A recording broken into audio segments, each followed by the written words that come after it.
بسم الله الرحمن الرحيم. اللهم صل على سيدنا محمد. برحب بكم في قناتكم يوميات زملكاوي. النادي الاهلي مرعوب من مواجهه نادي الزمالك، صدق او لا تصدق. الاهلي بملياراته، بجمهوره، بحكامه، بسلطاته، ببابا غنوجه، خايف ومرعوب يواجه الزمالك في اضعف حالاته بعد تعادل النادي الاهلي وتعادل نادي الزمالك في مباراة الدور الأول بأقل الإمكانيات. الزمالك الفترة الأخيرة في آخر كام سنة قادر إن هو يقف على رجليه قصاد النادي الأهلي، ودي حاجة كويسة جدا وحاجة تسعدنا وتفرحنا كزملكاوية. وبتوقع إن شاء الله فوز الزمالك النهاردة، أو على الأقل نادي الزمالك هيتعادل، وده هيبقى في مصلحة فريق بيراميدز وهيبقى في مصلحة نادي الزمالك برضه إن شاء الله، لو بينافس على المركز الثاني علشان يوصل لدوري أبطال أفريقيا. بشكر كل الناس اللي بتدعمنا وبتشجعنا بالاشتراك في القناه واللي بيدونا لايك للفيديو، واكتبوا لنا في التعليقات رايكم مين ان شاء الله اللي هيكسب مباراه النهارده، الاهلي ولا الزمالك، ولا هيبقى فيه تعادل للفريقين. اتفاجئنا كلنا بخبر عجيب وغريب ان الكابتن بيبو فك الاجازه المرضي او رجع من الاجازه المرضي بتاعته علشان خاطر ياخد قرار يشوف الاهلي هيلعب في مباراه القمه بالحكم المصري ولا هيأجل المباراه. ومجلس إدارة الأهلي عمل مشاكل مع اتحاد الكورة ومع كاس الرابطة وهجوم على نادي الزمالك، إن نادي الزمالك إزاي أنت معترض على التحكيم ومش عايز تجيب حكم أجنبي لمباراة الأهلي والزمالك.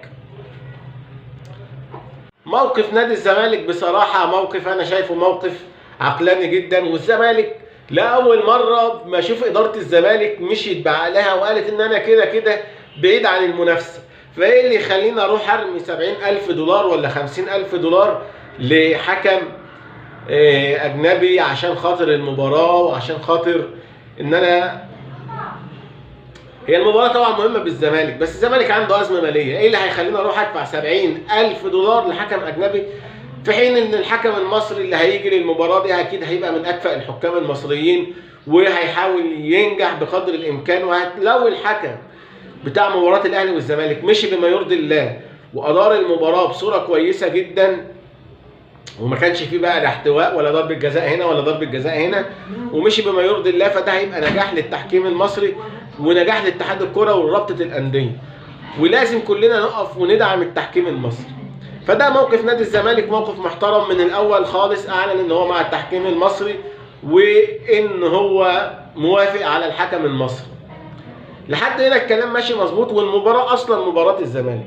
ولكن النادي الاهلي بقى اعترض، ازاي انتوا جايبين حكم مصري؟ انتوا عاملين مخطط ان الدوري يروح لبيراميدز والحكم هيحكم المباراه لصالح نادي الزمالك، وده طبعا كلام مش مظبوط، وانت كده بتشكك في ذمه الحكم المصري ودي حاجه مش مقبوله طبعا.